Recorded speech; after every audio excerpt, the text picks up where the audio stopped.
News live Bangla সাফ কথায় আপনাদের সকলকে স্বাগত। আমি সুপ্রীতি রয়েছে আপনাদের সাথে এবং আজকে সাফ কথাতে আমি একা নয়, আমার সাথে থাকবেন অতিথিরা প্রত্যেকটা দিনের মতোই। তবে আজকের আলোচনার মূল বিষয়বস্তু হচ্ছে যে এই রাজ্য এবং তার সাথে বাংলা দুটো রাজ্যেই বিজেপির ঝড়। এক প্রকার বিজেপি ক্ষমতায়, একদিকে এই রাজ্যে তৃতীয়বারের মতন মুখ্যমন্ত্রী হিসাবে দৌড়ে এগিয়ে রয়েছেন অবশ্যই মুখ্যমন্ত্রী হিমন্ত বিশ্ব শর্মা, ঠিক অন্যদিকে বাংলা সেখানে প্রথমবার ক্ষমতার পালাবদল, বিজেপি এবার ক্ষমতায়। তাই এই নিয়ে থাকবে আলোচনা যে আগামী দিনে কি হতে চলেছে। এবার ভোট হয়ে গেল, ক্ষমতায় এসে গেল বিজেপি, তবে এবার আগামীর পরিকল্পনা কি থাকছে আমি আলোচনায় ঢুকবো। তবে শুরুতেই পরিচয় করে দেবো, আমার সাথে স্টুডিওতে রয়েছেন এই মুহূর্তে বিজেপির পক্ষ থেকে শ্রমিক দত্ত রয়েছেন। শ্রমিক দা, স্বাগত। আমার সাথে ভার্চুয়ালি থাকবেন আর কিছুক্ষণের মধ্যেই জুড়ে যাবেন নীলাদ্রি চৌধুরী, ডক্টর নীলাদ্রি চৌধুরী রাজনৈতিক বিশ্লেষক হিসেবে থাকবেন। তৃণমূলের থেকে থাকবেন অভিজিৎ মজুমদার এবং একই সঙ্গে রাজনৈতিক বিশ্লেষক ডক্টর সুকান্ত ঘোষ জুড়ে যাবেন ভার্চুয়ালি কিছুক্ষণের মধ্যেই। তবে যেহেতু শ্রমিকদা রয়েছেন, শ্রমিকদাকে দিয়ে শুরু করবো। শ্রমিকদা, বিজেপি ক্ষমতায় আসলো, একের পর এক প্রতিশ্রুতি, নির্বাচনের ঝড় সমস্ত কিছু কাটিয়ে আপনারা ক্ষমতায় এসেছেন দুই রাজ্যে এবং আমার যে ব্যক্তিগত অভিজ্ঞতা যা বলছে, বিভিন্ন গ্রাউন্ড জিরো রিপোর্ট যা বলছে যে এই রাজ্যের থেকে বেশি বাংলায় আসাতে খুশি আপনারা বেশি, কারণ সেটা একটা চ্যালেঞ্জ ছিল আপনাদের কাছে।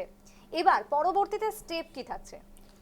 দেখেন, আমি যদি আসাম থেকে শুরু করি, আসামে দেখেন পরবর্তীতে স্টেপ হলো সরকার গঠন, যেটা হতে যাচ্ছে আমাদের 12ই মে মোস্ট প্রবাবলি খানাপাড়াতে হতে যাচ্ছে সরকার গঠন। আজকে মাননীয় মুখ্যমন্ত্রী মানে অফিসিয়ালি উনি রিজাইন করেছেন গভর্নরের কাছে গিয়ে, এবং উনি এখন কেয়ারটেকার চিফ মিনিস্টার হিসেবে আছেন। তো সরকার গঠনটা আমাদের প্রথম হবে 12 মেতে। তারপরে আমাদের যে পরিকল্পনা আছে, কারণ আমাদের ম্যানিফেস্টোর উপরে যা কাজগুলো আমাদের ছিল বা আমরা যে প্রতিশ্রুতিগুলো দিয়েছিলাম সেগুলোকে পূর্ণ করতে হবে আমাদের, সেটা আমাদের প্রথম চ্যালেঞ্জ। কারণ দেখেন, বিগত 10 বছর ধরে আমাদের যে কাজগুলো ছিল বা আমাদের যা চ্যালেঞ্জেসগুলো ছিল সেটা আমরা পরিপূর্ণভাবে আমরা কাজ করেছি। এইবার তাকে একটু এগিয়ে নিয়ে যেতে লাগবে, বিকজ আমাদের কমিটমেন্ট লেভেলগুলো আস্তে আস্তে বাড়ছে। কারণ মানুষ আমাদেরকে বিশ্বাস করছে, মানুষ আমাদের সাথে আছেন। তো মানুষের বিশ্বাসকে আমরা ধরে রাখার জন্য আমরা কিন্তু মানে মাটিতে এবার আমাদের যে কমিটমেন্টসগুলো ছিল সেটাকে নিয়ে আমরা কাজ করবো। তো চ্যালেঞ্জ আমাদের নিজের সাথেই চ্যালেঞ্জ, বা এক্সটার্নাল কোনো চ্যালেঞ্জ আমাদের নেই। আমরা নিজেকে নিয়ে আমাদের চ্যালেঞ্জ, আমরা আগামী 10 বছর যা ভালো কাজ করি তার থেকে আরো কিভাবে ভালো কাজ করতে পারি। আরো মানুষ ভোট দিয়েছে, তাতে করে একটা বিষয় পরিষ্কার যে মানুষ চাইছে বিজেপিকে, এবং বিজেপিকে চাওয়ার ক্ষেত্রে অন্যতম কারণ যেটা বারবার আমি বলছি, গ্রাউন্ড জিরো রিপোর্ট বলছে যে উন্নয়ন, এই শব্দটা উঠে আসছে, যে ডেভেলপমেন্ট, সেই ডেভেলপমেন্টের দিকে আগামী দিনে আর কি কি করবেন আপনারা? দেখেন, আমাদের যে ম্যানিফেস্টোতে ছিল যে 2 লাখ চাকরি, যেটা এবার আমরা 1.5 লাখে গতবার ছিল, এটাকে 2 লাখ করেছি, এক্সটেনশন করেছি। তারপরে যেমন আত্মনির্ভর ভারতের যেটা 50,000 করে আমরা যেটা বেকার যুবক যুবতীদেরকে আমরা দিচ্ছি, যেটা আত্মনির্ভর ভারত করার জন্য যে প্রজেক্টটা ছিল সেটা নিয়ে আমরা কাজ করছি, সেটা আমাদের একটা প্রজেক্ট আছে। অরুণোদয় যেটা আমাদের ছিল তাতে আমরা আরো 15 লাখ অ্যাড করছি, যেগুলো আছে সেটা বাড়ছে। তো এই ধরনের 12টা প্রকল্প ছিল যেগুলোকে আমরা প্রতিশ্রুতি ছিল যেগুলো আমাদের, সেটাকে পূর্ণ করে। And one of the major ছিল যে ল্যান্ড সিকিউরিটি নিয়ে খিলঞ্জয়ী যারা আছেন এদের ল্যান্ড সিকিউরিটিটাকে যদি আমরা যেভাবে আগামী গত বছর আমরা যেভাবে মানে এই ইললিগাল মাইগ্রেন্টস থেকে আমরা যেভাবে মাটিগুলোকে আমরা বেরি করে নিয়ে এসেছিলাম ইভিকশন করে, সেই ইভিকশনটাকে second round of eviction continue করার জন্য, যাতে ওই ল্যান্ডগুলোকে আমরা যাতে খিলঞ্জয়ী মানুষদের হাতে তুলে দিতে পারি। And border ceiling of Indo Bangladesh border যে আছে, যে সিলিংটা যেটা করতে লাগবে সেটাকে নিয়ে আমরা আরও স্ট্রংলি কাজ করতে লাগবে, যাতে আমাদের বাইরের অনুপ্রবেশকারীরা যাতে ভিতরে এসে না ঢুকতে পারে, স্পেশালি দ্য মিয়া মুসলিমস যারা আমাদের রাজ্যে এসে আমাদের পুরো ডেমোগ্রাফিটাকে চেঞ্জ করার চেষ্টা করছেন বা আমাদের জন্য একটা সিকিউরিটি থ্রেট হয়ে দাঁড়িয়ে আছে, ওদেরকে যাতে আমরা এখান থেকে দূরে সরাতে পারি, সেটা নিয়ে আমাদের কাজকর্ম থাকবে। বেশ, আমি আসবো। আমি একটু নীলাদ্রিদার কাছে যাবো। নীলাদ্রিদা, আপনাকে স্বাগত জানাচ্ছি। এই মুহূর্তে দাঁড়িয়ে এই যে দুটো বাংলার ছবিটা একেবারে পরিষ্কার, যেখানে এই রাজ্যের ক্ষেত্রে হয়তো প্রত্যাশিত ছিল, কিন্তু বাংলার ক্ষেত্রে এই ফল, যেটা আজকে দিনে যে ছবি ধরা পড়েছে তাতে করে বলাই যায় যে সেই ঝালমুড়ির ঝাঁঝ, এবং সেই ঝাঁঝে বিরোধীরা আজকে কুপকাত। বাংলার এই যে বিজেপির ক্ষমতায় আসা এবং একেবারে গোটা পূর্ব ভারতে বিজেপির শক্তি কতটা বৃদ্ধি হলো বলে মনে করছেন হিমাদ্রিদা? হিমব্রতদা, মাফ করবেন, আবার বলবেন একবার। হিমব্রতদা, এই যে পূর্ব ভারতে আজকে আমরা বাংলার ক্ষেত্রে দেখছি, বা অসম বা নর্থ ইস্ট যেভাবে ক্ষমতায় এলো বিজেপি, সেই জায়গায় পূর্ব ভারতে বিজেপির শক্তি কতটা বৃদ্ধি হলো বলে মনে করছেন? হ্যাঁ, নিশ্চয়ই। কথাটা হচ্ছে বিজেপির শক্তি বৃদ্ধি হলো সেটা নিশ্চয়ই, কিন্তু কথাটা হচ্ছে কি লোক কি চায়। কারণ ভারতবর্ষের যে ঘুরে দাঁড়ানোর একটা দেখতে পাচ্ছি আমরা। আচ্ছা, আপনার একটা কথা বলছি সুপ্রীতি, আপনাদের অডিওটা কিন্তু ইকো করছে, তা আমার কথা বলতে অসুবিধা হচ্ছে। আমি পিসিআরকে একটু বলবো এই সমস্যাটা যদি কোনোভাবে সমাধান করা যায়। হিমব্রত দা, আপনার কথা শুনতে পাচ্ছি পরিষ্কারভাবে, আপনি বলতে পারেন। আচ্ছা, হ্যাঁ, মানে বলতে চাইছিলাম যে নিশ্চয়ই যেটাকে অঙ্গবঙ্গ কলিঙ্গ বলা হয়েছে, একটা সমস্ত এই পূর্ব ভারতের একটা অধিকার নেওয়া বা ভীষণভাবে ইকো করছে, আমি কথা বলতে পারছি না। সাউন্ডের হয়তো কোনো ডিস্টার্ব হচ্ছে। আমি আবারও একটু জানতে চাইবো হিমব্রত দা, ঠিক যেমনটা বলছিলেন আপনি। হ্যাঁ, তো আবারও বলছি যে নিশ্চয়ই অনেকটাই লোকের চোখে একটা জায়গা যেটাকে ভরসা করা যায় সেই জায়গাটাকে বেছে নেওয়া, এটা কিন্তু আমাদের সম্পূর্ণ ভারতবর্ষের একটা যে নতুন চিন্তাধারা, সে ঘুরে দাঁড়ানোর চিন্তা, সেটার প্রতিফলন। এটা বিজেপির ক্ষমতা বাড়লো সেটা আমি বলবো না, আমি বলবো এটা জনগণের ক্ষমতা বেড়েছে, ভারতবর্ষের ভারতীয়তার ক্ষমতা বেড়েছে, এবং ভারতবর্ষ তার যে ইতিহাস, তার যে সভ্যতা, সেই সভ্যতাতে ঘুরে যাওয়ার যে চেষ্টা করেছে, সেদিক দিয়ে ঘুরে দাঁড়িয়েছে। কারণ ভারতবর্ষের যে অভ্যন্তরীণ এবং বহিরাগত যে আমাদের চ্যালেঞ্জ ছিল, সেই চ্যালেঞ্জগুলোকে রুখে দেওয়ার একটা উত্তর খুঁজতে গিয়ে বিজেপি নামক একটা ধারাকে আমরা বা লোকজন বেছে নিচ্ছে। এখানে বিজেপি না হয়ে যদি XYZ পার্টি হতো, আর লোক জনগণের মানসিকতার দিকটা যদি ওরা প্রতিফলন করত, তাহলে XYZ পার্টিটাই কিন্তু ওখানে এগিয়ে যেত। কথাটা হচ্ছে আমরা পার্টি ভিত্তিক নিজেদের দেখছি না, আমরা দেখছি ভারতের লোকজন কি চাইছে, এবং ভারতের লোক যা চাইছে সেটার প্রতিফলন একটা দল বা একটা সংগঠন বা একটা সরকার হিসেবে আমরা দেখতে পাচ্ছি। যদি আপনি বলেন বিজেপির ক্ষমতা কতটা বাড়লো, ততটাই বাড়লো যতটা ভারতের জনগণের বাড়লো। হ্যাঁ, কি বলছিলেন? প্রতিফলন হিসেবে কি এই যে উন্নয়ন, ভারতের যে উন্নয়ন হোক সার্বিকভাবে, সেটাই কি এখন চাইছে আম আদমি? 100 বার। কারণ এই ভারতবর্ষের লোকেরা অনেক দেখেছে বিভাজনের রাজনীতি। একটা শ্রেণীকে ভোট ব্যাংক বানিয়ে চিরদিন জুজু দেখিয়ে, ভয় দেখিয়ে একটা পার্টি যদি বারে বারে এক কাজ করতে থাকে, ওনারাও বুঝেছেন আজকের 21st সেঞ্চুরিতে দাঁড়িয়ে ভারতের প্রতিজন নাগরিক, বা পার্টিকুলারলি যদি আমরা বলি কোট আনকোট জেন জি, যেটা নতুন প্রজন্ম, যারা 18 বছর শুধু হয়েছে, যারা 2020 বা 2000-এর পরে জন্ম হয়েছে যাদের, তারা কিন্তু চাইছে যে এই ঝামেলাতে পড়বে না, উন্নতি চাইছে, চাকরির জায়গা চাইছে, কাজের জায়গা চাইছে, শুধু চাকরি নয়, কাজের ব্যবস্থা করে দিন, আমরা কাজ করে নেব, আমাদের সুবিধা করে দিন, রাস্তাঘাট করে দিন, আমরা আমাদের উন্নতি করে নেব, আমরা ডিপেন্ডেন্ট হতে চাইছি না। এবং সেই গতানুগতিক রাজনীতি, যেখানে একজনকে আরেকজনের বিরুদ্ধে ধর্মের ভয়, ভাষার ভয়, জাতির ভয় দেখিয়ে যে রাজনীতি আমরা করছিলাম, সেটা থেকে ঊর্ধ্বে উঠে ভারতীয়তার রাজনীতি, ভারতীয় লোকেদের রাজনীতি, এবং যেটা হবে উন্নয়নের রাজনীতি, সবার যাতে যাতে উন্নতি হয়, সেটাই বিকাশ হয়, সেটাই লোক চাইছে। এবং সেই জন্যেই প্রতিজন নাগরিক আজকে দেখছে যে আজকের দিনে দাঁড়িয়ে বিজেপি নামক প্রার্থীকে আমরা বিশ্বাস করতে পারছি ট্র্যাক রেকর্ড দেখে। কিন্তু এই বলে কিন্তু লোকজন বোকা নয়, দেখবে আগামী দিনেও কি কাজ হচ্ছে। এটাই হচ্ছে চ্যালেঞ্জ, যে আগামী দিনে যদি আমরা আমাদের মনের মধ্যে যে আশা ভরসা রয়েছে সেটা যদি পেয়ে যাই, তাহলেই কিন্তু আমাদের আশা ভরসাটা ঠিকভাবে প্রতিফলিত হবে, না হলে কিন্তু লোক আবার ঘুরে দাঁড়াবে। তার মানে এই যে 5 বছর, আমি যদি বাংলার ক্ষেত্রেও বলি, যে ক্ষমতায় মানুষ বিজেপিকে এনেছে, যদি প্রতিশ্রুতি পূরণ না হয়, তাহলে যে কোনো মুহূর্তে আবারও পারা পরিবর্তন হতে পারে। কথাটা হচ্ছে বিজেপির কাছে বাংলার মানুষ কেন, সমস্ত ভারতের মানুষের বিশাল আশা ভরসা রয়েছে, যার কাছে যতটা বেশি আশা করা যায় তার কাছে থেকে যদি ভঙ্গ হয় সেই আশার যেটা কমিটমেন্ট, তাহলে ধাক্কাটা বেশি লাগে। সেই জন্যেই লাভ লস্ট সিচুয়েশন হওয়াটা ভালো হবে না। কারণ লোকেরা বিজেপির কাছ থেকে পাবো সেটার থেকে ভাবছে আমাদের প্রাণের যে ইচ্ছেটা, আমাদের অন্তরের মধ্যে যে ইচ্ছেটা লুকিয়ে আছে, সেই ইচ্ছেটা পূরণ করবে এই পার্টিটা। এই জন্যই এনাদের উপরে এই ভরসা করেছে, এবং আমি বিশ্বাস করি এনারাও এটা জানেন, এবং এনারা এই ভারতবর্ষের, বাংলার তো বটেই, আসামের জনগণের, মানুষের যে ভেতরের ইচ্ছেটা সেটা সম্পূর্ণ করবেন বলে কমিটমেন্ট রেখে ওনাদের কাজ করবেন। সেই বিশ্বাসটা ওনাদের মধ্যে থাকতে হবে যে এই ওনারা বিশ্বাস হচ্ছেন আছে আমাদের কতটা শ্রমিকদা?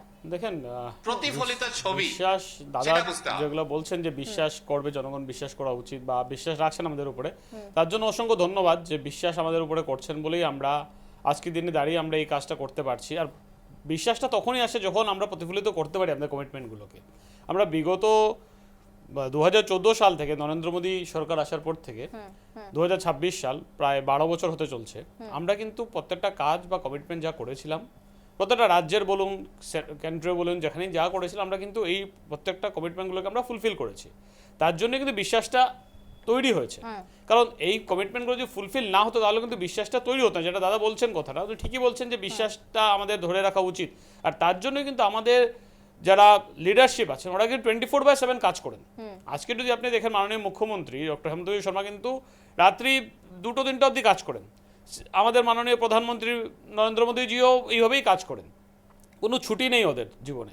তো ছুটি নেই থাকার কারণটা কি, ওরা নিজেকে জনগণের সেবায় এতটুক নিযুক্ত করেছেন যে এদের কাজটাই এত এই জায়গায় এসে দাঁড়িয়েছে, যে কারণে কিন্তু অপোজিশন আমাদের সাথে টেক্কা দেওয়ার মতো অবস্থায় আজকে নেই কোথাও ভারতবর্ষে। কোনো অপোজিশন কোথাও নেই কোনো স্টেটে।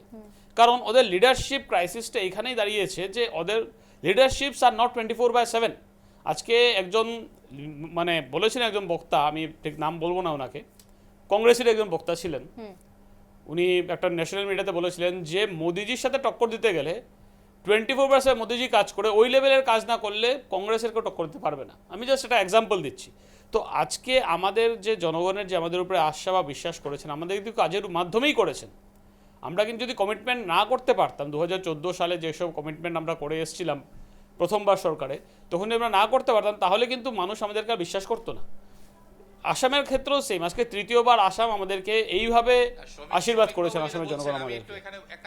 তো 110টা যেটা বলছেন যে হ্যাঁ সত্যি, এটা কথা সত্যি। হ্যাঁ, যে এখানে কথাটা হচ্ছে যে আমাদের বিজেপিতে যারা আগের সারির নেতারা রয়েছেন, তাদের কাজের ধরনটা অন্যান্য পার্টির নেতাদের কাজের ধরন থেকে ভিন্ন, সেটা লোকেরা দেখছে। কারণ এখানে কথাটা দাঁড়াচ্ছে যে একটা হচ্ছে রাজনীতি করা, রাজনীতির একটা দ্য জব অফ পলিটিক্স, আরেকটা হচ্ছে the dedication towards service to the nation. আপনি যখন বিশ্বাস করছেন যে আমি এই কাজটা করব আমার দেশের উন্নতির জন্য, এটা আমার নিজের মধ্যে আমি অন্তরস্থ করে নিয়েছি, তখন আপনার কাজের ধরনটা লোকেরা বোঝে, দেখে। সেটাই হচ্ছে ডিফারেন্স। কারণ একটা হচ্ছে রাজনীতি করা এজ এ প্রফেশন, ওখানে আপনার লাভ লোকসান, আপনার খেলা, সেইগুলো কথা রয়েছে। আর আরেকটা হচ্ছে চাণক্য হয়ে যাওয়া, যেখানে দেশের সেবাটা রাজনীতির মাধ্যমে একক ধ্যায় নিয়ে যে আমার দেশকে আমি ভালোবাসবো, ওখান থেকেই পথটা আলাদা হয়ে যায়। দেখেন আপনি কথাটা ঠিকই বলছেন দাদা, আপনার কথাটা দেখেন, আমাদের পলিটিক্সটা কিন্তু আমাদের ইলেকশন অবধি থাকে। আফটার ইলেকশন রেজাল্ট আউটের পরে আমরা জানি যে জনগণ আমাদের সঙ্গে আছেন। তার জন্য আমরা কিন্তু ওই ডেডিকেশন যেটা আপনি বলছেন, যে ডেডিকেশন টু দ্য সার্ভিস বা ডেডিকেশন টু দ্য কান্ট্রি, আমরা কিন্তু সেটাই করছি। পলিটিক্স যা থাকে, পলিটিক্যাল যে আমাদের স্ট্র্যাটেজি থাকে বা পলিটিক্যাল যেটা থাকে, সেটা ইলেকশন অবধিই থাকে। আজকে রেজাল্ট আউট হওয়ার পর আমরা যখন জানি যে আমরা অলরেডি ইলেকশন জিতে গেছি, এখন আমাদের পলিটিক্স করার সময় না, এখন আমাদেরকে সার্ভিস করার সময়। আর যেটা আমরা এতটা বছর ধরে আমরা করে আসছি। কারণ দেখুন এই মুহূর্তে এখন আমরা লাভ লোকসান বলে কিছু নেই, কারণ আমরা কিন্তু যখন বিকাশের কথা বলি তখন সব ক্ষেত্রেই বিকাশের কথা বলছি আমরা। বা একটা যদি বিকাশ ডেভেলপমেন্টের কাজ যখন হয় তখন সবার জন্যই হয়, কোনো পার্টিকুলারলি জায়গা বিশেষে বা পার্টিকুলারলি রিলিজন বেসড ডেভেলপমেন্ট হচ্ছে না। পলিটিক্সের জন্য আমরা যা করার আমরা ইলেকশন অবধি করি। পলিটিক্সের আফটার ইলেকশন রেজাল্ট ডিক্লেয়ার হওয়ার পরে তারপরে কিন্তু আমরা সার্ভিস টু দ্য নেশনেই যাচ্ছি, আমরা কিন্তু মানুষের সেবার জন্য নিযুক্ত হচ্ছি। তার জন্যই কিন্তু মানুষের এই বিশ্বাসটা কিন্তু একদিনে গড়ে মানে জন্ম হয় না বা ডেভেলপড হয় না, তিলে তিলে ডেভেলপমেন্টটা হয়েছে মানুষের বিশ্বাসটা আমাদের প্রতি। আর তার জন্যই কিন্তু আজকে বেঙ্গল বলুন, আসাম বলুন, এই ধরনের বৃহত্তর জয় কিন্তু ওই মানুষের কাজের উপরে ভিত্তি করেই কিন্তু এসছে। কাজের উপরে ভিত্তি না করে কিন্তু এই ধরনের জয় আমরা পেতাম না। বেশ, আমার সেই জায়গাতে দাঁড়িয়ে কাজ কি হবে বা আগামী দিনের পরিকল্পনা কি থাকছে সেটা সময়ই বলবে। সময়ে সময়ে সেগুলো সবটাই মানুষের সামনে আসবে, এবং জনতাই যেহেতু আসল দেবতা, এক্ষেত্রে কারিগর যারা যে কোনো সরকার গড়তে বা ভাঙতে তারাই জানে, তো সেই জায়গায় তারাই উত্তরটা দেবে। কিন্তু আমার এক্ষেত্রে প্রশ্ন হচ্ছে যে এবার আগামী 12 তারিখে আপনাদের শপথ গ্রহণ রয়েছে, এবং সেই শপথ গ্রহণে মুখ্যমন্ত্রী হিসেবে আমরা কাকে দেখতে পাবো? দেখেন, সেটা আমাদের শীর্ষ নেতৃত্বই মানে ডিসাইড করবেন কাকে মুখ্যমন্ত্রী হিসেবে দেখা যায়। কারণ আমরা এই ইলেকশনটা আন্ডার লিডারশিপ অফ ডক্টর হেমন্ত বিশ্ব শর্মার আন্ডারেই আমরা ইলেকশনটা আমরা খেলেছিলাম, আমরা জয়ী হয়েছি। তো তারপরে এটা আমাদের সেন্ট্রাল লিডারশিপের উপরে ডিসিশন টোটালি, যে উনি কাকে সিলেক্ট করবেন কাকে করবেন না, সেটা নিয়ে আমাদের বক্তব্য বলার কিছু নেই।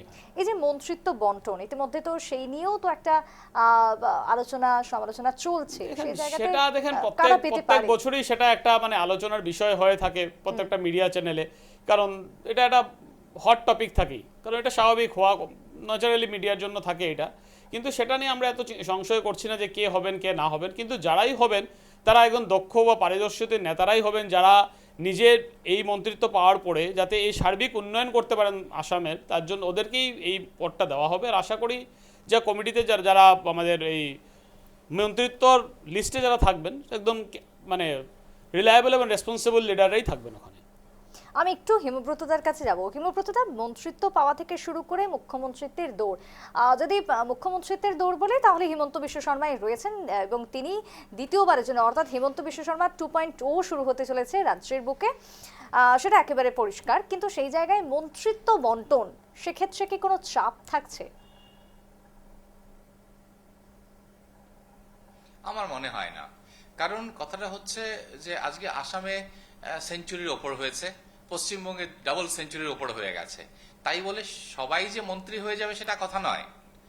এবার যাদের যতটা মন্ত্রিত্ব জায়গা আছে, যেখানে কাজ করার জন্য অভিজ্ঞ লোক আছেন, এবং যেভাবে বিজেপি পুরো ইলেকশনটাকে ম্যানেজ করে নিয়েছে, করে মানে ভালোভাবে চালিয়েছে, বা অপোজিশনকে ওনারা টিকতে দেন নাই, ঠিক একইভাবে ওনাদের যে ইলেক্টেড এমএলএস যারা রয়েছেন তাদেরকে নিয়ে কিভাবে ওনারা ম্যানেজ করবেন, সেখানে আমার মনে হয় না কোনো চাপের জায়গা রয়েছে। কারণ একটা কথা রয়েছে, discipline is the first step towards effective delivery of service. যদি এই যে কথাটা, চাপ মন্ত্রিত্বের জন্যে আবদার থাকতে পারে, এবং সেই আবদারের কথাটা হয়তো কাজ বুঝে বিবেচনা করে দেখবে, ওনাদের যেটা পলিট ব্যুরো বা পোর্টফোলিও রয়েছে ওনারা দেখবেন। তো আমার মনে হয় না যে কোনো চাপ থাকবে। কিন্তু একটা কথা সত্যি যে অনেক হেভি ওয়েট আছেন যারা হয়তো ভাবছেন যে আমরা অনায়াসেই আমরাই মন্ত্রী হয়ে যাব। এখানে হয়তো আপনি কিছু টুইস্ট দেখতে পাবেন, নতুন চেহারা মন্ত্রিত্বে চলে আসতে পারে, একেবারে আনকোড়া নতুনও চলে আসতে পারে। নতুন চেহারা যেরকম আসতে পারে, ঠিক সেরকম ভাবে পুরনো চেহারাও কি বাদ পড়তে পারে? সেটাই তো বললাম, কারণ কথাটা হচ্ছে যে আমরা এক্সপেক্ট করে আসছি যে এনারা তো মন্ত্রী হবেন। এই জায়গাতে হয়তো to keep the old system fresh, reboot করতে হয়, সেই রিবুটের ব্যাপারটাই হয়তো নতুন চেহারা দিয়ে করা হয়। এবং এর অর্থ এই নয় যে আগের যিনি ছিলেন উনাকে আমরা নেগেটিভ করছি।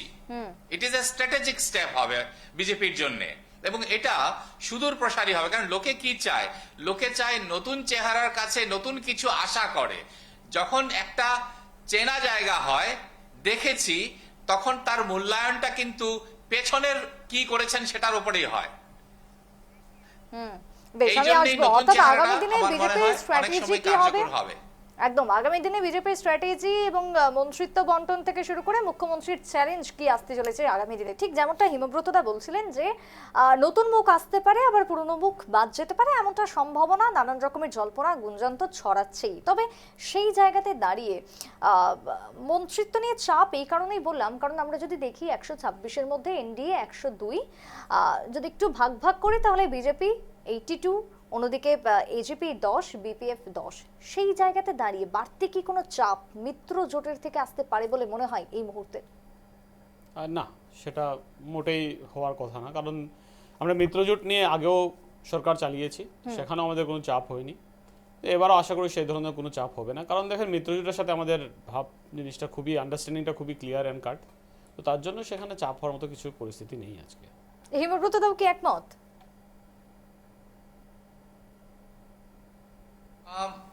তবে একটা কথা আছে, মিত্রজোট চাপ নয়, কিন্তু মিত্রজোটকে জায়গা দিতে হবে। কারণ মিত্রজোট ওদের একটা পরিচিতি এবং ওদের একটা চেহারা মিনিস্ট্রিয়াল ক্যাবিনেটে থাকবে, এটাই স্বাভাবিক। এটাকে চাপ বলবো না, কিন্তু এটা একটা অ্যারেঞ্জমেন্ট, যেটা যেটা রাজনীতিতে মানতেই হবে, সেটা থাকবে সেটা। সেই জায়গাতে দাঁড়িয়ে মিত্রজোট এবং অর্থাৎ এজিপি এবং বিপিএফ এই দুই দলের থেকে কি মুখ্যমন্ত্রী পাওয়ার সম্ভাবনা থাকছে বলে মনে হয়? মুখ্যমন্ত্রী বলবো না, মন্ত্রিত্ব পাওয়ার সম্ভাবনা থাকতেই পারে এবং হয়তো থাকবেও। আগামী 5 বছর বা আগামী দিনে মুখ্যমন্ত্রী হিমন্ত বিশ্ব শর্মার কাছে কি কোনো চ্যালেঞ্জ রয়েছে বলে মনে হচ্ছে আপনার?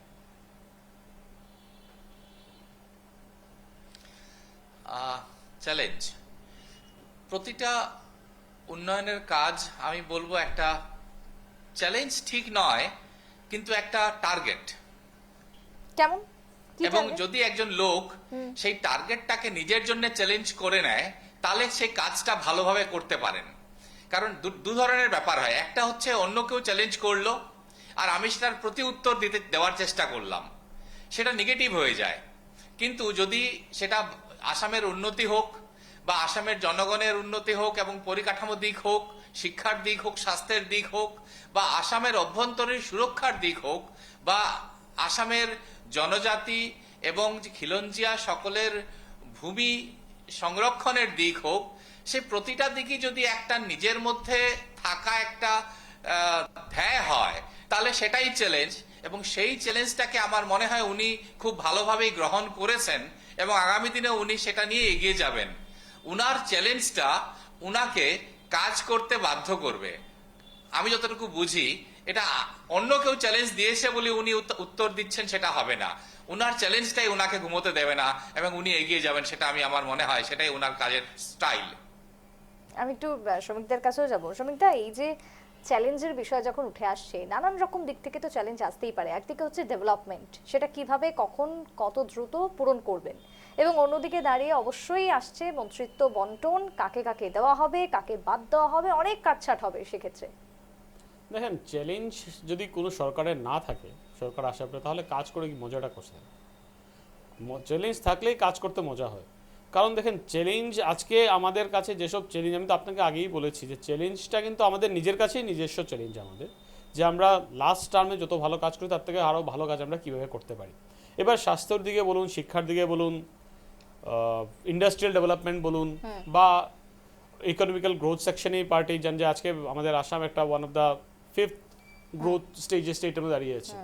মানে র্যাপিড গ্রোথ অফ ইন্ডিয়ার মধ্যে 5টা টপ স্টেটের মধ্যে আসাম একটার মধ্যে আছে। তো এই গ্রোথটাকে যদি অব্যাহত রাখতে লাগে, তার জন্য এটাকে আরও কীভাবে কাজ করতে পারবো, আমাদের শিক্ষা দিয়ে কীভাবে আমরা ডেভেলপ, নতুন নতুন আইএম আসছে গুয়াহাটিতে, আইএম গুয়াহাটি আসছে, সেটাকে আমরা কীভাবে চ্যালেঞ্জ কমপ্লিট করতে পারবো, সেটা আমাদের কাছে চ্যালেঞ্জ আছে।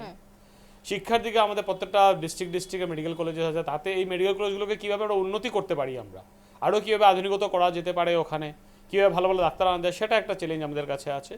তো সেই ধরনের রাস্তাঘাট যেসব আছে, আমাদের রুরাল সেক্টরসে রোড কানেক্টিভিটিগুলো আছে, সেগুলোকে কীভাবে আমরা ডেভেলপ করতে পারি, সেটা একটা চ্যালেঞ্জ মানে আছে। এক প্রকার যদি বলি, আসামে বিজেপি 3.0 হলেও হিমন্ত 2.0, আর হিমন্তের 2.0 পিরিয়ডে কি নতুন কোনো কিছু পাবে বা পেতে চলেছে রাজ্যবাসী? দেখুন, নতুন ডেফিনেটলি হবে, কারণ দেখেন আমাদের যে ইন্ডাস্ট্রিয়াল যে ফ্যাক্টরটা, যেটা আমাদের ইনফ্রাস্ট্রাকচারাল গ্রোথ যেটা আমরা বলছি, সেটা বিগত 5 বছরে যাচ্ছে, তার থেকে আমরা আরও এটাকে বেরিয়ে নিয়ে যাব। আমরা এগিয়ে নিয়ে যাওয়ার পরিকল্পনা আমাদের অলরেডি আছে। বিভিন্ন ধরনের বেসরকারি সংস্থার সাথে আমাদের কথা চলছে, যেসব কোম্পানি যেমন সেমিকন্ডাক্টর ইন্ডাস্ট্রি এসেছিল, সেই ধরনের ইন্ডাস্ট্রিকে আমরা আরও অ্যাপ্রোচেস ওরা আমাদের আসাম, কারণ আসাম দেখেন এখন এটা মানে বিজনেস হাউসের জন্য এটা কিন্তু একটা ভালো জায়গা ইনভেস্টমেন্টের জন্য। কারণ আগে যেসব সমস্যাগুলো আসামে ছিল সেই সমস্যাগুলো এখন আর নেই আসামে। আর সরকার কিন্তু ওদেরকে সব ধরনের সাপোর্ট করছে ইন্ডাস্ট্রিজগুলোকে, যাতে এখানে সেট আপ করানো, যাতে আমরা চাকরি দিতে পারি আমাদের ছেলে মেয়েদেরকে। তো এই একটা চ্যালেঞ্জ যেটা আমাদের আছে, আর আমরা আশা করি যে আরো নতুন নতুন পরিকল্পনা, নতুন নতুন ইন্ডাস্ট্রি, কলকারখানা আমাদের আসামে কিন্তু আসবে আর আসতে যাচ্ছে। বিগত দেখবেন আপনি 5 বছরের 2-3 বছরের মধ্যে দেখবেন অনেক বড় বড় ইন্ডাস্ট্রিজগুলো এসে এখানেই সেট আপ হবে, ম্যানুফ্যাকচারিং হাব হতে যাচ্ছে এখানে। তো এটা যখন হবে দেখেন, তখন অটোমেটিক্যালি যেসব আমাদের যে আনএমপ্লয়মেন্টের যে ইস্যুটা আমাদের আছে, যতটুকু বাকি আছে, সেটাকে আমরা কিন্তু একটা সমস্যার সমাধানের দিকে আমরা নিয়ে যেতে পারবো। আমি যদি আবারও একটু এই জোটের বিষয়ে ঘুরে ফিরে যদি আমি সেই জোট নিয়েই থাকি, তাহলে এনডিএ জোট অর্থাৎ বিজেপি এবং তার সাথে মিত্র জোট, দেখেন আজকে অলরেডি এনডিএ জোটের একটা মিটিং হয়ে গেছে আমাদের, ঠিক আছে, আমাদের এজিপি অফিসেই হয়ে গেছে মিটিংটা। তো আগেও আমাদের এনডিএ জোট ছিল, এটা তো আর প্রথমবার হচ্ছে না এনডিএ জোটটা। আমরা দেখেন, আমরা কিন্তু আমাদের জোটকে কিন্তু আমরা সসম্মানেই আমরা রাখছি মন্ত্রিসভায়। আগেও ওরা ছিলেন মন্ত্রিসভায়, এখন ওরা থাকবেন মন্ত্রিসভায়, সেটা নিয়ে কোনো সংশয় নেই বা কোনো সমস্যা নেই। কারণ যারা যারা আমাদের সাথে জোটে আছেন, আমরা কিন্তু মানে ফুল মেজরিটি পাওয়ার পরেও কিন্তু আমরা কিন্তু ওদেরকে ছাড়ছি না, ওরা আমাদের সঙ্গেই থাকবেন, যেহেতু ওরা এনডিএর পার্ট, ওরা আমাদের সঙ্গেই থাকবেন, আর ওদেরকে সসম্মানে রাখা হবে ওখানে। তো তার জন্য সেই চাপটা আমি মনে করি না একদমই যে ওখানে কোনো চাপ আছে বলে, কারণ এই ধরনের সরকার চালিয়ে আমরা অভ্যস্ত আছি, আমাদের এক্সপিরিয়েন্স আছে এই ধরনের সরকার চালাতে। তার জন্য সেটা নিয়ে কোনো সংশয় হওয়ার কথা নেই যে ওরা মন্ত্রিসভা পাবেন কি পাবেন না। ডেফিনেটলি এটা রেসপন্সিবল মন্ত্রিসভা ওরা পাবেন ওখানে। অনেক সময় জোটে তাও ভাঙন দেখা দেয়, নানান রকমের মনক্ষুণ্ণতা দেখা দেয়, সেক্ষেত্রে যদি হয়ে থাকে আগামী দিনে, সেক্ষেত্রে কিভাবে ট্যাকল দেবেন? দেখেন, সেটা হওয়ার মানে পরিকল্পনাটা আমাদের বা সেটা হওয়ার চান্সেস খুবই কম। এই কারণে কম, কারণ দেখেন আমাদের সাথে যা কথাবার্তা ছিল বা যে ধরনের যে টার্মস কন্ডিশন বলেন জোটের সাথে, বা যে ধরনের আমাদের একটা যে ওভারঅল যে একটা রোড ম্যাপ, বেসিক্যালি যে রোড ম্যাপ, যে একটা গভর্নমেন্ট চালাতে গেলে যে রোড ম্যাপটার প্রয়োজন আছে, বা সরকার চালাতে গেলে বা জোট চালাতে গেলে যে রোড ম্যাপ, সেই রোড ম্যাপটা অলরেডি ছকটা কিন্তু অলরেডি বানানো হয়েছে ইলেকশনের আগেই। তো সেটা ইলেকশনের পরে কিন্তু সেটা নিয়ে আর চেঞ্জেস হওয়ার কোনো স্কোপ নেই কোথাও, কারণ আমরা কিন্তু ওদেরকে ওইভাবেই জায়গা দিয়েছি, বা ওরা যা চাইছিলেন আমরা কিন্তু সেভাবেই ওদেরকে অ্যাডজাস্ট করা হয়েছে। তো তার জন্য ওদের দাবি মেনেই কিন্তু এই রোড ম্যাপটা তৈরি হয়েছে। আমরা কিন্তু ওদেরকে ছাড়া রোড ম্যাপটা, বিজেপি একা একা রোড ম্যাপটা তৈরি করেনি, এনডিএর সঙ্গে মিলে সঙ্গে যে আমাদের এজিপি বলেন বা বিপিএফ বলেন, ওদের দুজনই আমাদের সঙ্গে থেকে কিন্তু রোড ম্যাপটা তৈরি হয়েছে।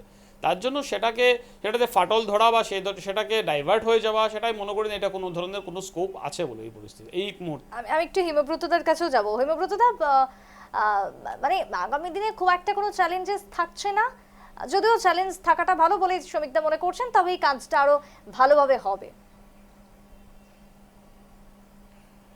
হ্যাঁ, না, আমি একটু এই চ্যালেঞ্জ কথাটাকে আমি একটু মানে আমি যেভাবে বলতে চাইছিলাম, কথাটা হচ্ছে কাজের উন্নতি হবে, আসাম অগ্রগতির দিক দিয়ে ভীষণভাবে এগিয়ে যাচ্ছে, এটা ভালো কথা।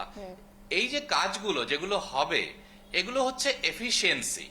আমি আমার এই কাজগুলোকে আরো সুন্দরভাবে করে যাব, যাতে করে আসামের উন্নতির দিকটা হয়ে যায়। কিন্তু ঠিকঠিকের চ্যালেঞ্জ যদি আমরা ভাবি, তাহলে আজকের দিনে দাঁড়িয়ে আমি ভাবি দুটো চ্যালেঞ্জ রয়েছে যেটা ইম্পর্টেন্ট। এক নম্বর হচ্ছে আমাদের আসামে এবং উত্তর পূর্ব ভারতে যে ড্রাগস ম্যানেজ হয়েছে, এবং বাংলাদেশ থেকে হোক বা বার্মা থেকে হোক, এই যে এবং ইন্টারন্যাশনাল একটা র্যাকেট কাজ করছে মায়ানমার হয়ে, মণিপুর হয়ে, এই যে ড্রাগস র্যাকেট, এবং তার সঙ্গে আমি আগেও অনেকবার বলেছি একটা ডিপ স্টেটের লিংক রয়েছে, সেটাকে রুখে দেওয়াটা একটা কিন্তু সত্যিকারের চ্যালেঞ্জ। এবং আরেকটা চ্যালেঞ্জ যেটা আবারও আমি বলবো এটা মাথায় রাখা উচিত, সেটা হচ্ছে বরাক ব্রহ্মপুত্রের যে সেতু বন্ধন হিমন্ত বিশ্ব শর্মাই বলুন বা বিজেপি সরকার চালিয়ে আসছে, সেটাকে আরো স্ট্রং করে দেওয়া, শুধু রাস্তাঘাট দিয়ে নয়, সেই বরাক ব্রহ্মপুত্রের মধ্যে যদি কোথাও কোনো ভুল বোঝাবুঝি থেকে থাকে সেটাকে দূর করে দেওয়া। এখনো সেই চ্যালেঞ্জের একটা রেশ কিন্তু রয়ে গেছে, যেটা থেকে আমাদের বেরিয়ে আসতে হবে। এবং যদি এই অর্থে সঠিক অর্থে চেষ্টা করা যায়, উন্নয়ন সমানভাবে দেখা যায়, করা যায়, তাহলে আর অপোজিশনের যারা বলেন যে বরাককে আর চোখে দেখা হচ্ছে, বইমাত্র সুলভ চোখে দেখা হচ্ছে, সেই সুযোগটা আর আসবে না। এই দুটো চ্যালেঞ্জ তো নিশ্চয়ই আছে। বাকি আমাদের আসাম ইকোনমিক্যালি এগিয়ে যাচ্ছে, ইনফ্রাস্ট্রাকচারালি এগিয়ে যাচ্ছে, এগুলো হচ্ছে কাজ করার এক একটা জায়গা, যেটার আমরা এফিসিয়েন্সিটা বাড়াবো, এবং এফিসিয়েন্সি বাড়ানোর কোনো লিমিট নেই। সেটা আমাদের চ্যালেঞ্জ নয়, সেটা আমাদের ওয়ে অফ ওয়ার্কিং। তাই আমি বলছিলাম যে I don't consider that S challenge but my commitment. কিন্তু চ্যালেঞ্জ বলতে যেখানে সত্যি সত্যি একটা প্রত্যাহ্বান আছে, এটাই। আমার সাথে এই মুহূর্তে জুড়ে গেছেন কলকাতা থেকে অভিজিৎ মজুমদার রয়েছেন, তিনি সেন্ট্রাল গুয়াহাটির ক্যান্ডিডেট। অভিজিৎদার স্বাগত জানাচ্ছি। আমি একটু আসবো, অভিজিৎদার কাছে আসবো, তবে তার আগে আমি একটু শ্রমিকদের কাছে যাবো। শ্রমিকদা, এই যে চ্যালেঞ্জ নাম্বার 1 এবং 2, যদি ধরি 1 হচ্ছে যে র্যাকেটটা চলছে এই মুহূর্তে ড্রাগসের, এবং সেটা একেবারে নিঃসন্দেহে সত্যি ত্রিপুরা থেকে শুরু করে বিভিন্ন জায়গাতে এই নাকাগুলোতে ভরি ভরি মানে ধরা পড়ছে। আপনি যদি দেখেন প্রত্যেক দিনই কিলো কিলো ড্রাগস ধরা পড়ছে বিভিন্ন জায়গায়। আজকে আমাদের বরাক ভ্যালি সাইডে বলুন, করিমগঞ্জের বর্ডার্স বলুন, বা অন্য যেসব মিজোরাম থেকে যখন এসে হাইলাকান্দি বর্ডার দিকে ঢুকতে চেষ্টা করে, সো সেটাও ধরা পড়ছে। দেখেন, এই ধরনের ড্রাগস র্যাকেটটাকে ডেফিনেটলি আমাদের সরকার কড়া হাতে দমন করার চেষ্টা করছে, কারণ দমন করার চেষ্টা করছে দেখে ড্রাগস র্যাকেটগুলো ধরাও পড়ছে। যদি কড়া হাতে দমন না করতো, তাহলে এগুলো অটোমেটিক্যালি স্লিপ আউট হয়ে বেরিয়ে যেতে পারতো। কিন্তু হ্যাঁ, এটাকে আমরা আরো স্ট্রংলি, এটাকে আমাদের অলরেডি এটা আমাদের মানে কাজের মধ্যেই আছে, আর এটা আমরা অলরেডি করে যাচ্ছি। আর এটাকে আমরা আরো স্ট্রংলি নেক্সট 5 ইয়ার্সের মধ্যে এটাকে আরো স্ট্রং করবো, যাতে এই জিনিসটা টোটালি স্টপ করা যেতে পারে। কারণ যেসব এরিয়া থেকে আসছে এসব এগুলোকে আমরা অলরেডি মার্কিং করা হয়েছে, যে কোথা থেকে সেগুলো এইসব এরিয়াসগুলোতে কোথা থেকে সে ড্রাগসগুলো ঢুকছে। শুধু মার্কিন নয়, শ্রমিকরা যারা এই যে চক্রটার সাথে জড়িত, সেক্ষেত্রে প্রশাসন কতটা কি স্ট্যান্ড নিচ্ছে তাদেরকে ধরার জন্য? দেখেন, প্রশাসন প্রত্যেক দিনই আমাদের একটা অলরেডি টিম আছে, যে টিমটা অ্যান্টি ড্রাগস নার্কোটিক্স ড্রাগসের টিম যেটা আছে, সেটা কিন্তু প্রত্যেক দিন দিনের রাত্রে কাজ করছে। যে কারণে কিন্তু এই ধরনের যারা ইনভলভ আছে এইসব র্যাকেটের মধ্যে, ওরা কিন্তু অ্যারেস্ট হচ্ছে বা ধরা পড়ছে এইসব জিনিসে। কারণ এই আজকে মানে আগে যে পরিস্থিতি ছিল, সেখান থেকে কিন্তু আস্তে আস্তে পরিস্থিতি অনেক মানে শুধরে এসছে। আমি বলবো পুরোপুরি, আমি বলছি না যে পুরোপুরি সেটেল হয়ে গেছে বা মানে একদম আসামে নেই আর ড্রাগসের ইস্যু, সেটা আমি বলছি না। কারণ আমরা যখন দেখছি ধরা পড়ছে ডেইলি, তার মানে কি সেখানে নিয়ে মানে পরিকল্পনা হয়ে ওখানে কাজ চলছে। গভর্নমেন্ট ওখানে খুব এফেক্টিভলি ওখানে কিন্তু চোখ রেখেছে, আর এফেক্টিভলি চোখ রাখার কারণে গেছে আগের থেকে পরিস্থিতি কিন্তু অনেক বেটার হয়ে দাঁড়িয়েছে আজকের ডেটে পরিস্থিতি। কারণ আগে যে পরিস্থিতি ছিল তার থেকে কিন্তু অনেক ভালো পরিস্থিতি আমরা আছি। এবং এই যে সেকেন্ড যে কথাটা বললেন, হ্যাঁ বরাক, দেখেন বরাকের যেটা পরিস্থিতি ছিল আজকে বিগত 5 বছরে, যে বরাকের সাথে ব্রহ্মপুত্র যে সেতুবন্ধনটা হয়েছে, এই সেতুবন্ধন হওয়ার কারণটা এটাই যে মাননীয় মুখ্যমন্ত্রী বরাক সফরে না হলে এই বিগত 5 বছর না হলে 60-70 বার গেছেন ওখানে গিয়ে, কিন্তু এই সেতুবন্ধনটা উনি তৈরি করেছেন, যেটা আগে আমরা যখন কংগ্রেস আমলে বা তার আগে কিন্তু আমরা এই ধরনের মানে চেষ্টাই আমরা দেখিনি। তো এই চেষ্টা না হওয়ার কি হয়েছে, এই চেষ্টার ফলে কি হয়েছে, লোকজন কিন্তু এই যে বরাককে, যেটা আগে বলা হতো যে আমরা একটা মাদারলি ট্রিটমেন্ট যেটা হতো, বা যেটাই বরাকদের বাসীদের আমাদের এটা খুব ছিল, সেই খুবটা কিন্তু আস্তে আস্তে আমাদের কমে আসার কারণ এটাই যে আমাদের ওখানে কিন্তু মুখ্যমন্ত্রী যেসব উন্নয়ন কাজ ব্রহ্মপুত্রভ্যালিতে করছেন, সেটা আমাদের বরাকভ্যালিতে উনি করেছেন। তো তার জন্য কিন্তু এই সেতুবন্ধনের কাজটা কিন্তু অনেকটা মানে একটা ভালো মানে সুন্দর জায়গায় এসে দাঁড়িয়ে আছে, সুস্থ জায়গায় এসে দাঁড়িয়ে আছে। আগামী 5 বছর দেখবেন আপনি আরও উন্নতি হবে, কারণ এটা তো একটা প্রলং প্রসেস, এটা তো একদিনের প্রসেস তো যে ফার্স্ট 5 ইয়ার্স করলাম তারপরে আর করবো না জিনিসটাকে। এটা কিন্তু একটা ধারাবাহিকতাভাবে এটা চলতে থাকবে, আর মাননীয় মুখ্যমন্ত্রী কিন্তু সেটাকে কিন্তু কন্টিনিউ করে যাবেন। তার জন্য কি হবে, ব্রহ্মপুত্রভ্যালি যেভাবে ডেভেলপ হচ্ছে, বরাকভ্যালিও কিন্তু সেভাবে ডেভেলপ হতে যাচ্ছে। কারণ ইলেকশনের আগে যদি আপনি দেখেন, মাননীয় প্রধানমন্ত্রী এসে কিন্তু এক্সপ্রেস হাইওয়ের কথা বলে গেছেন, আমাদের শিলচর শহরে যেটা ফ্লাইওভার হতে যাচ্ছে সেগুলোর কথা বলছে, মেডিকেল কলেজে ডেভেলপমেন্টসের কথা বলে গেছেন, বিভিন্ন করিমগঞ্জ বলুন, আমাদের শ্রীভূমিতে বলুন বা পাথারকান্দি বলুন, ওখানে ইউনিভার্সিটিজ, এগ্রিকালচার ইউনিভার্সিটি, তারপরে আপনার মেডিকেল কলেজেস যেগুলো খুলছে, তো সেটা কিন্তু ডেভেলপমেন্টের পার্ট। আপনি বলছেন যে ডেভেলপমেন্ট হচ্ছে এবং আগামী দিনেও হবে। একটা ডেভেলপমেন্ট তো একদিনে তো হয় না, সেটা ধারাবাহিকতা থাকতে লাগে, একটা প্রসেসে, গ্র্যাজুয়াল প্রসেসে কিন্তু একটা জায়গায় ডেভেলপমেন্ট হয়।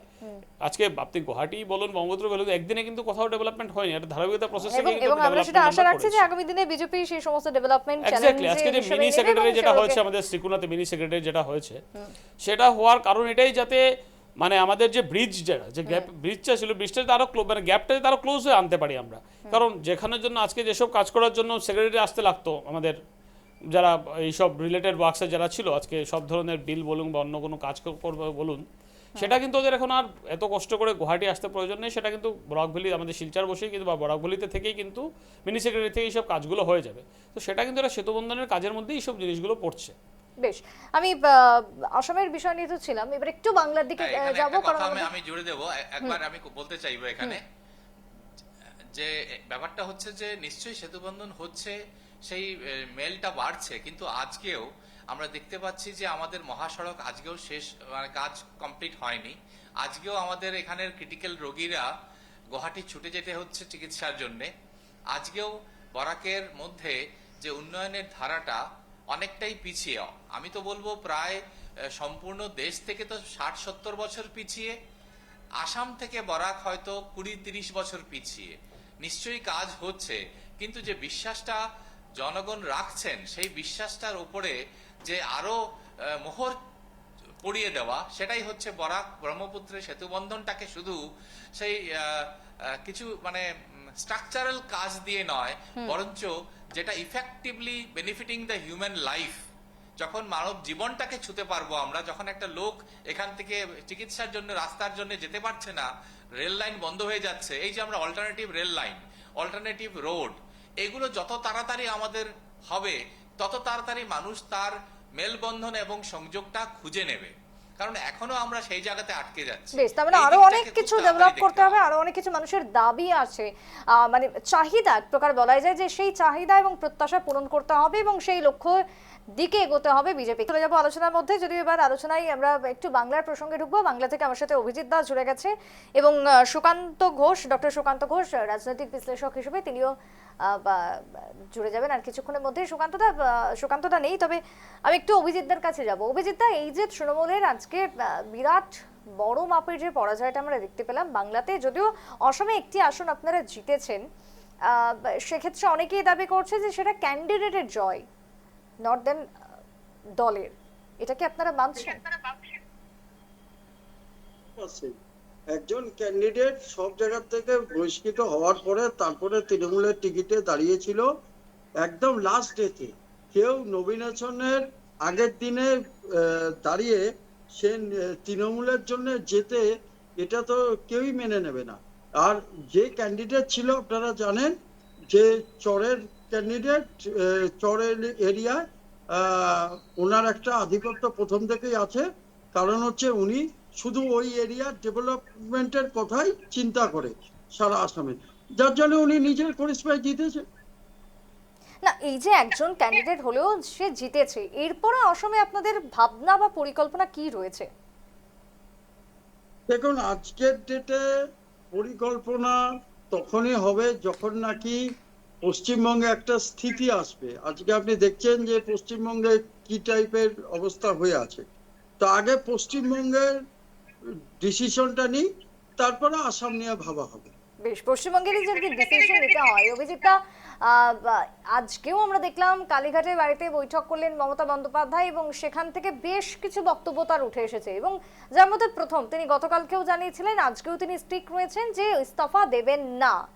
যদি নাই দিয়ে থাকেন কি করবেন? দ্বিতীয়ত হচ্ছে যে শপথ নেওয়ার কথাও তিনি বলেছেন এবং রবীন্দ্রসঙ্গীত বাজবে তার শপথ নেওয়ার দিনে। কেন, কিসের ভিত্তিতে এই কথা? দেখুন, এইটা তো ওনার কথা, এটা উনি কি বলছে উনি ভালো জানবেন, কিন্তু আমার অভিজ্ঞতায়, আমার রাজনৈতিক অভিজ্ঞতায় আমি এটা নিয়ে কোনো মন্তব্য করতে পারবো না। কেন, এটা এমন একটা স্থিতি যে এটাতে আমার কোনো মন্তব্য করাটা ঠিক হবে না।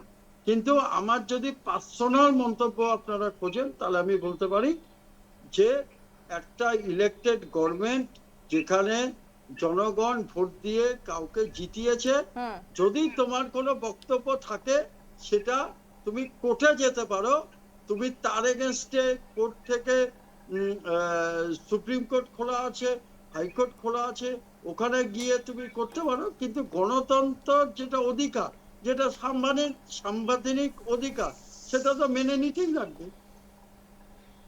বেশ, তার মানে সাংবিধানিক যে অধিকার রয়েছে তাকে মানতে হবে বলে আপনি মনে করছেন, যদিও আপনাদের দলের নেত্রী বা সুপ্রিমো সেই জায়গাটিতে কেন তিনি মানতে পারছেন না বা বেরোতে পারছেন না সেটা তিনি সব থেকে ভালো বলতে পারবেন। তবে আমি একটু রাজনৈতিক বিশ্লেষক হিসেবে, যেহেতু হিমব্রতদা রয়েছেন, হিমব্রতদা, আমরা বাংলার বিষয় নিয়ে আলোচনা করছি ঠিক, এবং গত কয়েকটা দিন ধরে বেশ কিছু ঘটনা সামনে এসেছে, যার মধ্যে মমতা বন্দ্যোপাধ্যায়ের পদত্যাগ না করা বা তার এই যে একের পর এক মন্তব্য, ভোট লুট থেকে শুরু করে, যেগুলো দেখছি। কিন্তু আমার প্রশ্ন হচ্ছে যে এর পরে মমতা বন্দ্যোপাধ্যায়ের ভবিষ্যৎ বা রাজনৈতিকভাবে কেরিয়ারটার কি হবে বা কি হলো বলে মনে হচ্ছে?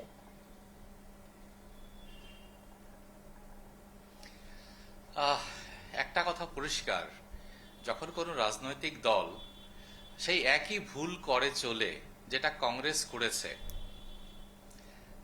এবং আজকে হুমায়ুন কবিরের একটা মন্তব্য এসছে যে শুধু নামাজ গিয়ে হাত জোর করে দাঁড়ালেই হয় না, শুধু কোনো মুসলমানদের কোনো অনুষ্ঠানে গিয়ে ভাগ নিতে গেলেই হয় না। কথাটা হচ্ছে উনি যেটা ভেবেছিলেন, যেভাবে উনি দলটাকে এগিয়ে নিয়ে গেছিলেন, সেখানে উনি বৃহৎ লোকেদের মনে একটা ক্ষোভ সৃষ্টি করেছেন। আর আজকে যখন উনার পায়ের তলার মাটি সরে গেছে, উনি ঠিক বুঝতে পারছেন না উনি কি করবেন, তাই আবুল তাবুল বকছেন। এই শব্দটাই ব্যবহার করলাম, কারণ উনি যদি একজন মানে ন্যাশনাল লিডার, তৃণমূল নিজেকে সর্বভারতীয় একটা দল হিসেবে বলে থাকে, তাহলে উনি যেটা সাংবিধানিক ধারা এবং যেটা আমাদের দেশের গর্ব, আমাদের ডেমোক্রেটিক প্রসেস, সেটাকে উনি মানবেন বলে আমার ধারণা, এবং উনি সেটাকে দেশটার দিকটা প্রশস্ত করবেন। কারণ উনি যেভাবে ব্যবহার করছেন বা যেটা উনি বলছেন, সেটা উনার দলের লোকেরাই হয়তো ঠিক মানতে পারছেন। এই জায়গাতে দাঁড়িয়ে পলিটিক্যাল ভবিষ্যৎটা খুব একটা ভালো বলে মনে হয় না। আমি একটু পিসিআরকে বলবো ডক্টর সুকান্ত ঘোষ রাজনৈতিক বিশ্লেষক তাকে কানেক্ট করার জন্য, তবে আমি একটু শ্রমিকদের কাছে আসবো। শ্রমিকদা, এই যে মমতা বন্দ্যোপাধ্যায়ের যে সিদ্ধান্ত বা যে বক্তব্য, বিজেপির ইতিমধ্যে শপথ গ্রহণ আগামী 25শে বৈশাখ 9 মে, তার আগে বা পরে মমতা বন্দ্যোপাধ্যায় তিনিও বলছেন শপথ নেবেন, কিভাবে শপথ নেবেন সেটা উনি ভালো করে বলতে পারবেন। কারণ দেখেন, কি বলবো, এটা মানে দুর্ভাগ্যজনক যেন এটা মানে এত সিনিয়র একজন পলিটিশিয়ান এই ধরনের কথাবার্তা বলতে পারছেন, বা ওনার মনোবৃত্তি আছে এই ধরনের কথাবার্তা বলা, সেটাই একটা সবাইকে মানে পুরো ভারতবর্ষ সেটা দেখে কিন্তু একদম চমকে যাচ্ছে। কারণ আজ অব্দি ইন্ডিয়ান পলিটিক্যাল সিস্টেমে মনে হয় না কোনো নেতা হারার পরে এই ধরনের স্টেটমেন্ট দিয়েছেন বলে, যে আমি শপথ নেব, আমি হারিনি, আমি মুখ্যমন্ত্রী হয়ে থাকবো, আমি রিজাইন করব না। মানে সেটা বলার এইমাত্র এটাই কারণ যে মেন্টাল ব্যালেন্স বলে ওনার আর কিছু নেই। মানে আমি বলতে বাধ্য হলাম টিভিতে এই কথাটা, যে মেন্টাল ব্যালেন্সই উনি হারিয়ে ফেলেছেন। কারণ রাজনীতি একটা এমন একটা জায়গায়, দেখেন রাজনীতি কিন্তু কেউর জন্য চিরকাল থাকে না। ওনার এটা জানা উচিত ছিল যে উনি যখন 15 বছর শাসন করেছিলেন, ওনার জন্য কিন্তু বেঙ্গল 100 বছর ওনাকে শাসন করতে দেবে না। কোনো না কোনো একদিন ওনার কিন্তু শাসনটা ছেড়ে যেতেই লাগবেই। আর উনি কিন্তু এই পরিণতিটা কিন্তু ওদের নিজের দোষেই হয়েছে। বেঙ্গলের লোক যখন ওনাকে পরিবর্তন বলে যে নিয়ে এসেছিল, উনি 15 বছর এত কুশাসন করে গেছেন বেঙ্গলে, যে বেঙ্গলের লোক বাধ্য হয়ে ওনাকে কিন্তু তাড়িয়েছে এখান থেকে। এইবার যখন তাড়িয়েছে, বেঙ্গলে একটা একদম ফ্রি অ্যান্ড ফেয়ার ইলেকশন হয়েছে। এইবার বেঙ্গলের জনগণ যখন ওনাকে ফ্রি অ্যান্ড ফেয়ার ইলেকশনে হারিয়েছে না, কিন্তু বেঙ্গলের জনগণকে উনি প্রত্যেকবার ছোট করছেন, সেটা আমি কালকেও বলেছিলাম যে এই ধরনের স্টেটমেন্ট আর কিছু না। বেঙ্গলের জনগণ কিন্তু নিজেকে এবার নিজের রায় যেটা ওদেরকে দিয়েছে এটাকে ছোট করার জন্য উনি কথাটা বলছেন। এটা কিন্তু ইনসাল্টিং বেঙ্গলের জনগণের জন্য। অভিজিৎদার কাছেও আমি একটু যাবো। অভিজিৎদা, আমরা যদি 1977 থেকে 2011 আমরা সকলেই জানি যে বাম শাসন ছিল দীর্ঘ 34 বছর, এবং বাম শাসনের অবসান ঘটলো বুদ্ধদেব ভট্টাচার্য, তিনি একেবারে সেদিনই গেলেন, পদত্যাগ পত্র তিনি দিয়ে আসলেন, মুখ্যমন্ত্রী হলেন 11 থেকে মমতা বন্দ্যোপাধ্যায়। কিন্তু আজকের দিনে দাঁড়িয়ে 2026 সালে 15 বছরের পিরিয়ড কাটানোর পর কেন তিনি এককাট্টা হয়ে রয়েছেন তার এই সিদ্ধান্তে? যদি কোনো, আমি মনে করি, আমিও ইলেকশন খেলেছি, আমার যদি কোনো বক্তব্য থাকে, আপনি দেখেছেন যে আমার বক্তব্য ছিল, আমি সঙ্গে সঙ্গে বলেছি, এবং আমি বলেছি যে এটা কোনো একটা জায়গায় আমার সন্দেহ আছে, আমি কোর্টে যাব। কিন্তু যখন নাকি আপনার ইলেকশনের পরে রেজাল্ট বেরোনোর পরে, জনগণের রায় দেওয়ার পরে, যখন এটা সিওর কাছে যাওয়ার পরে, উনি যখন এটাকে সাবমিট করে দিয়েছে গভর্নরের কাছে, তখন উনি যদি নাও যান, উনি যদি মনে করে, তো রাষ্ট্রপতি নিশ্চয়ই হস্তক্ষেপ করবে। আর আমি যেহেতু আমার সুপ্রিমো, এটার উপরে আমি কোনো কথা বলতে পারবো না, কিন্তু আমার নিজস্ব বক্তব্য হচ্ছে যে সংবিধানকে পাল্টালে হবে না, সংবিধান যেটা করেছে সেটাকে মেনে নিতেই হবে। তোমার যদি কেন কোনো যদি আমরা, এরকমও তো হয়েছে যে ভোটে হেরে যাওয়ার পরে তারপরে যখন কোর্টে গেছে, কোর্ট থেকে রায় বেরোনোর পরে ক্যান্ডিডেটকে জিতিয়েছে। তো সেই সুযোগ ভারতবর্ষের প্রত্যেকটা নাগরিককে দিয়েছে, প্রত্যেকটা ভোটদাতাকে দিয়েছে। কিন্তু ওনার যদি কোনো বক্তব্য, আমি মনে করি যে তাহলে কোর্টে গিয়ে তার ডিসিশনের জন্য ওয়েট করতে লাগে। কিন্তু সংবিধান যখন জনগণ যখন একটা রায় দিয়েছে, এটাকে তো মানতে হবেই। এটা তো আর কেউ জোর জবরদস্তি করে আটকে রাখতে পারে না।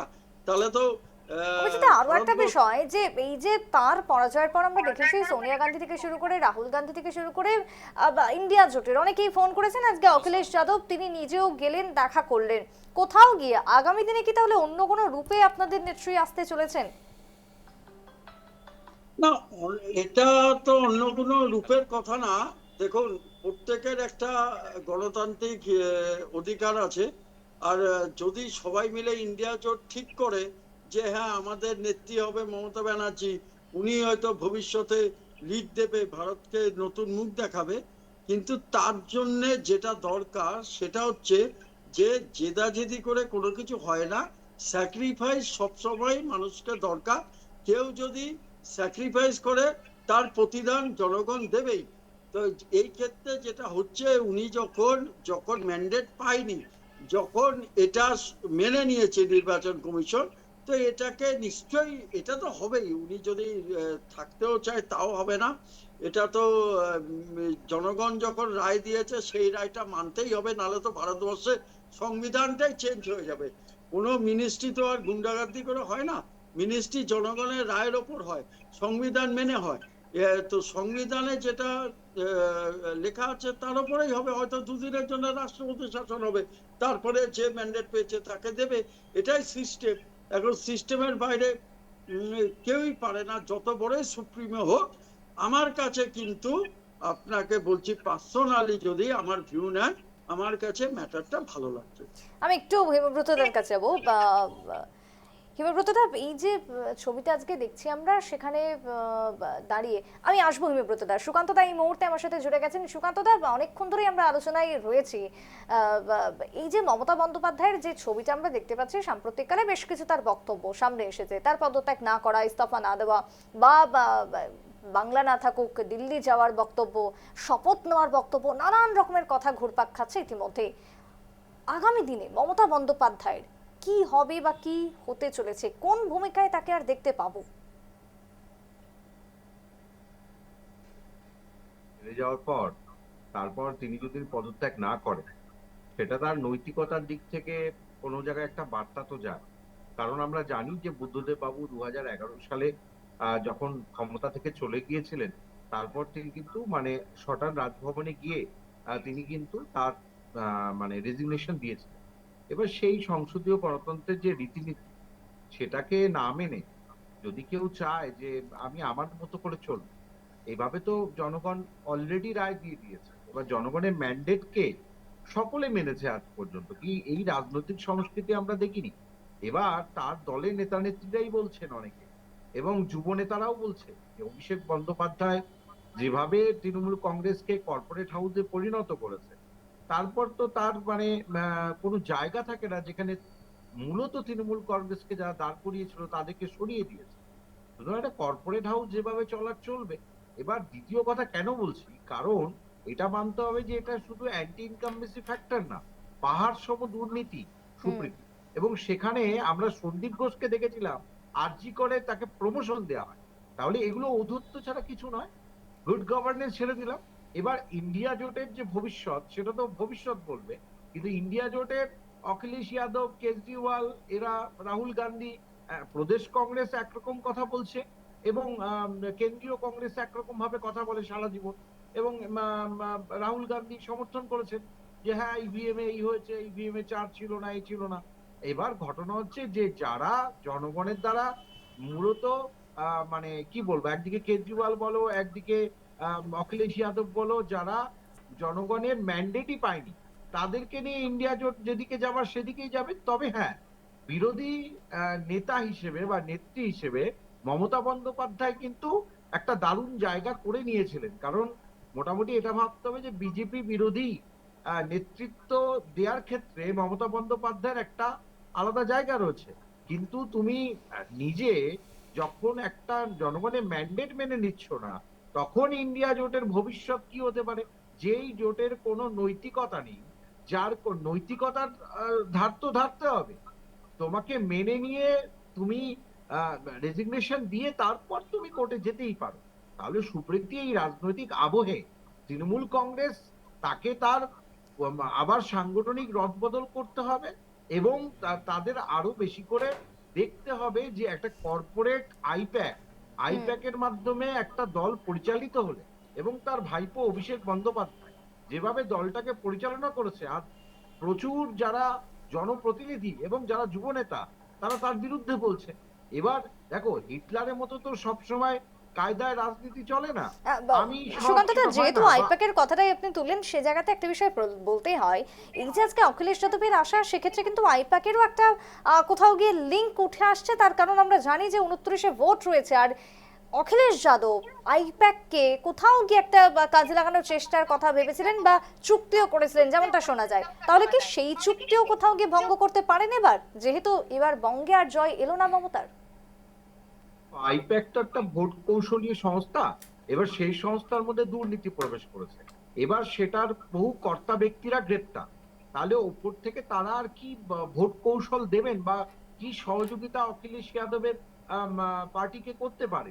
সুতরাং সেই জায়গা থেকে অখিলেশ যাদব বুঝতে পেরেছেন যে পায়ের মাটি শক্ত করতে গেলে, বিজেপি বিরোধী হাওয়াকে শক্ত করতে গেলে মমতা বন্দ্যোপাধ্যায়কে প্রয়োজন।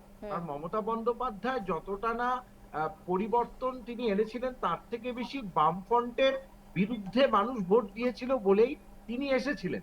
কারণ তার তার যদি তুমি খুব বেশি দেখো, বিধানসভা ভাঙচুর থেকে শুরু করে তিনি কিন্তু কখনোই গঠনমূলক রাজনীতির প্রতীক ছিলেন না, এবং যেভাবে তিনি দুর্নীতিকে প্রশ্রয় দিয়েছেন, অখিলেশ যাদব এসে আর কি মানে ইন্ডিয়া জোটকে একটু হলেও শক্ত করার চেষ্টা, বিরোধী হাওয়ায় একটু পালে হাওয়া দেওয়ার চেষ্টা, এটাতে খুব বেশি সমাজবাদী পার্টির অখিলেশ যাদবের লাভ হবে না।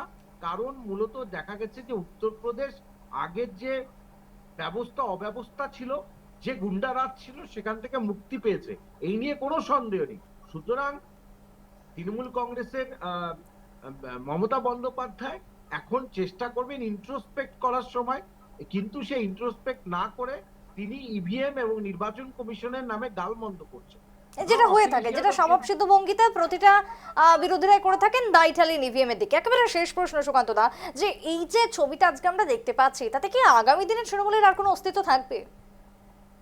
দেখো, একটা রেজিমেন্টেড পার্টি তো তৃণমূল কংগ্রেস নয়।